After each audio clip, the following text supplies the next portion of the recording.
Okay. Next, we have Swapnaa Tamhane. Swapnaa is an artist, writer, and curator. Her visual practice is dedicated to drawing, making handmade paper, and working with the material histories of cotton and jute.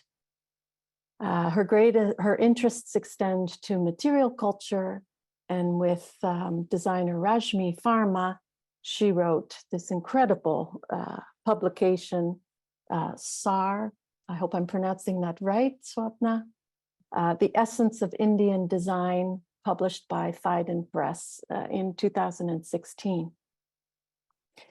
Swapnaa has curated exhibitions, including In Order to Join, The Political in a Historic Moment, 2013-2015, an exhibition of global feminisms at Museum Abteiberg in the Mönchengladbach, and CSMVS in Mumbai, India.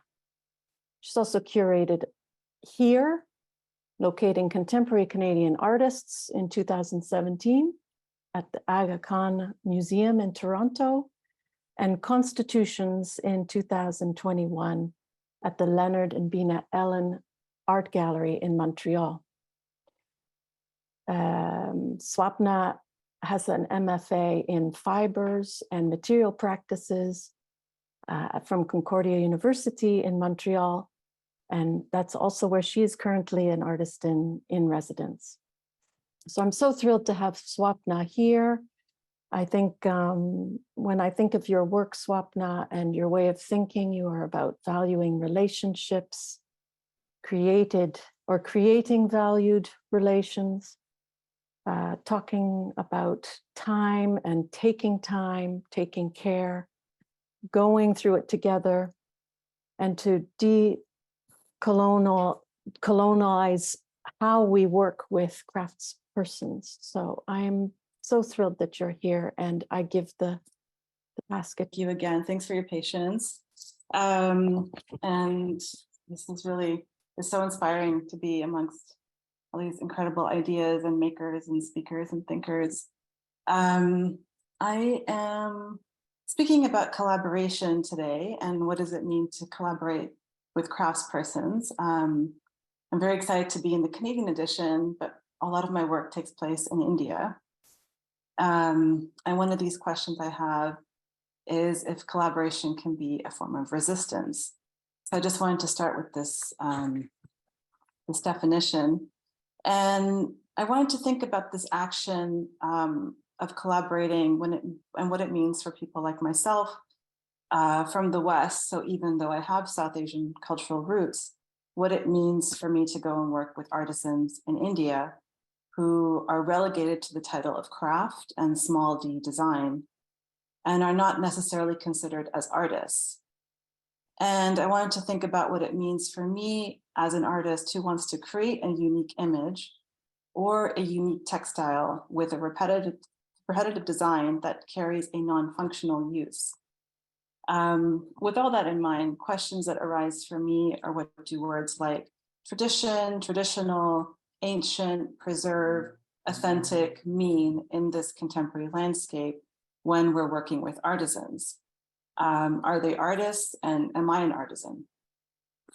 So as Cynthia mentioned briefly, a lot of my work is driven by this question of how value is decided, what makes something of value, who decides, and how have objects from my cultural background ended up in museums, how are they viewed, encountered, and how do they register? And when we think of value, how have these scales been determined? And a lot of my thinking also goes into pedagogy and thinking about what fine arts pedagogy holds in the West, and how do I, amongst this kind of vast South Asian diaspora in Canada, how do we connect to a geography that has, you know, thousands of skills and crafts? So this sort of definition, you know, to work jointly with others or together, especially in an intellectual endeavor. In many cases, while this is slowly changing in terms of providing credit to makers, there's a long history of the nameless artisan. And I wanted to sort of change that in treating the craftsperson like as belonging to the production. And so in considering my works as proposals, and there are never fixed answers or fixed artworks, I want to focus on the role of the craftsperson, their role in an economy and society, and how to think about how craft was actually adopted as a political ideology by a figure like Gandhi in his Swadeshi movement. So how he kind of took cotton and that becomes part of this decolonial process in the self-reliance movement with khadi or hand-spun handloom cotton. So I work with this NGO Kutch, with them for Kutch Heritage, Art, Music, Information, Resources, and it means intrinsic pride in Kutchi, the local language. So you can see Kutch is here, very close to the Pakistani border on the western part of India in Gujarat. It was established in 2005, and their goal is to really foreground the revival and growth of various crafts like block printing, pottery, metal and woodwork, weaving, and the planting of organic cotton or kala cotton. It is an incredibly rich area in which hundreds, this kind of looks like this. This is a view from, so Khmer has their offices, and they also have guest houses where you can come and research and work. It's an incredibly rich area in which hundreds of embroidery styles have been traced and mapped over decades by companies like Shrujan or Kasab, Kutch Women's Collective, who both solely work with women embroiderers. And Khmer, for instance, all of them, they aim to celebrate and retain an identity for the method, style, and type of craft from each village.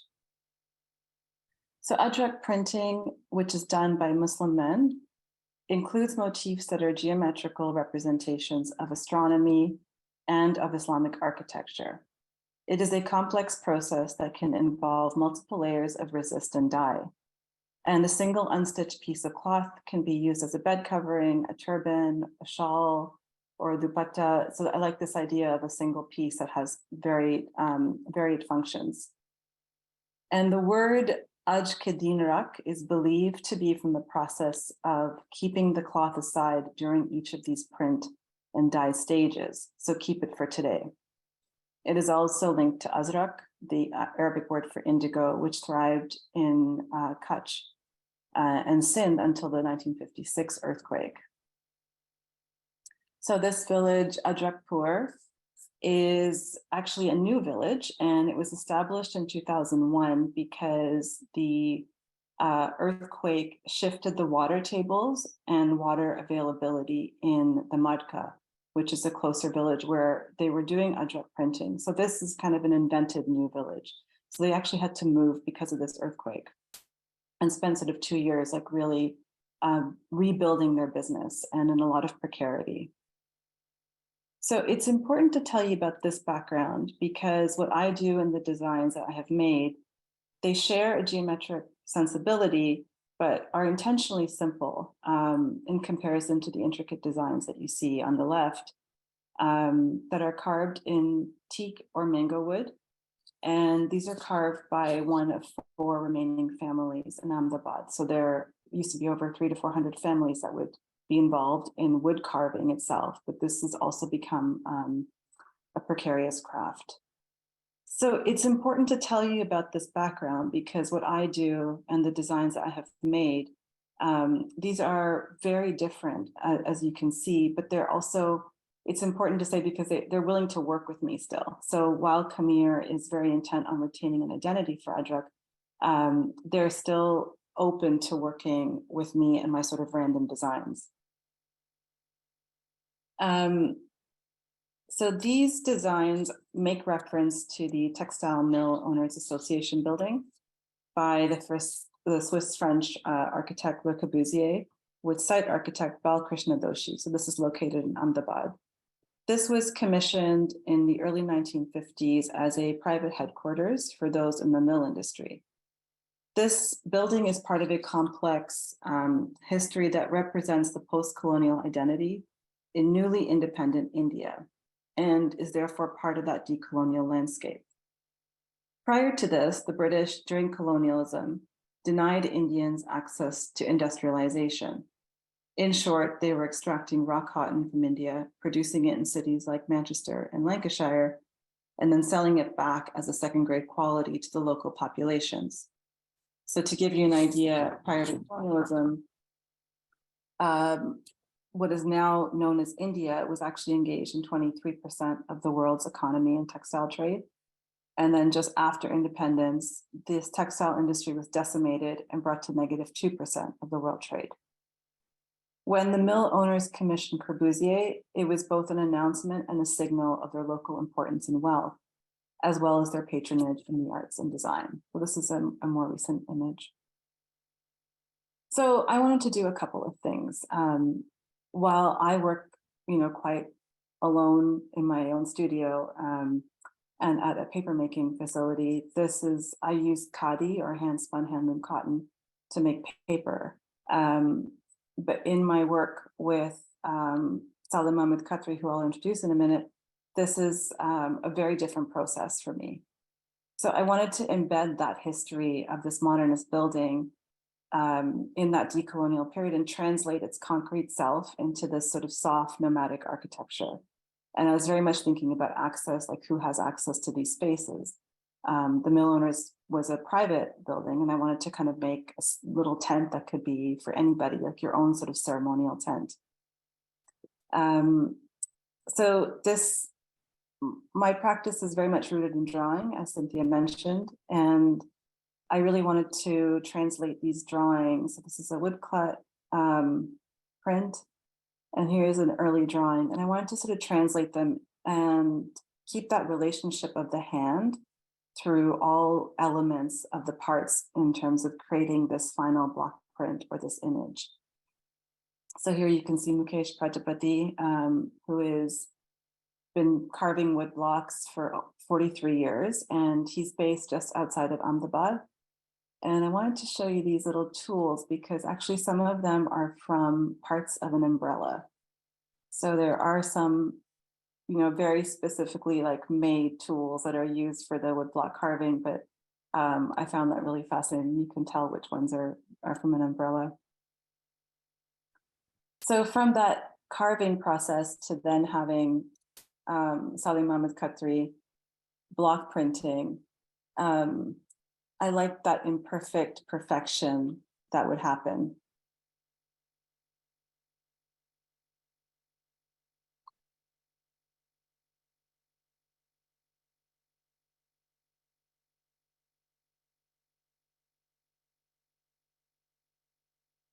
And you can see in that video, there's a little joint, and something that I learned over time is that I didn't know that the wood blocks had to have a joint to line up each print. And the first tent that I made was really difficult for them to sort of follow it. But again, they were willing to work with me. And I felt like a very stupid Westerner in some of these cases, but we're sort of learning together, as it were. So the idea of this nomadic architecture went from a tent for a single person to a more deconstructed form. So a tent that is lifted off the ground. And I wanted to kind of keep that idea of the unstitched cloth and have this feeling that it was almost lifted off the print bed and then just simply hung. So this is Abdulaziz Khatri, who is a textile manager from Khmer and has been kind of my main translator as he speaks English. And Saleh Mahmoud Khatri is the block printer and dyer and is known as an artist designer. This is them sort of laughing at my little drawings. Well, one of them is laughing and Saleh Mahmoud is really trying to understand how he's going to translate these small drawings into these 8-meter long panels. So again, I'm learning how to better communicate with him as well. And these are early tests of just trying to understand how this installation might look. This is early January 2020. So I spent about a month in Kutch working with them and just trying to understand how these patterns would also move through space. So initially, Saleh Mahmoud made a number of color, like these sort of dye samples, using indigo, madder, black, and white. And this is sort of where this idea of a lab comes in, because I really couldn't understand or visualize yet what I wanted to make or what this experience would be like. And for me as a drawer, I'm very used to working with a unique image or a hand-drawn image. And so to work with patterns has really been something I've had to learn how to look at them and how to understand them. So there were these color and like these dye samples, and then in some cases double dyeing with indigo. And I was interested to see what happens when the print actually just disappears into the fabric. And in some cases, separating out the blocks, so separating out the line and filler, or the rake and datta. So in early February 2020, we drove 5 hours from Ajrakpur to Ahmedabad because I wanted Saleh Mahmoud to really see the building. And while he'd been working with these block print designs for almost 2 years, there wasn't that relationship of sort of spatially walking through this architecture, even though, you know, I had shown a number of images of it. We talked a lot about reading the building as a series of triangles or triangular shapes. And for someone who is working predominantly on a 2D surface to then spatially encounter this 3D environment, I feel that it really changed a relationship for him in how he understood my block print designs. So this is the auditorium, which is a Burmese teak paneled auditorium. It's very cathedral-like in its kind of feeling. And I would say that Corbusier was also working on the cathedral in Longchamp simultaneously. So there is that kind of relationship. And Corbusier also had no budget when he designed this building. And that is the basis for this print here. And you can see Saleh Mahmoud is actually printing with the resist in this particular work. So following this visit, Saleh Mahmoud asked if he could incorporate his Ajrak motifs into this larger mobile palace work. And this became very interesting to see how kind of two architectures or two architectural motifs could merge onto one surface. And these are some test hangs. So I like this idea of this kind of chicken and egg, trying to understand if he measured his block first and then wanted to see where it would align with my blocks.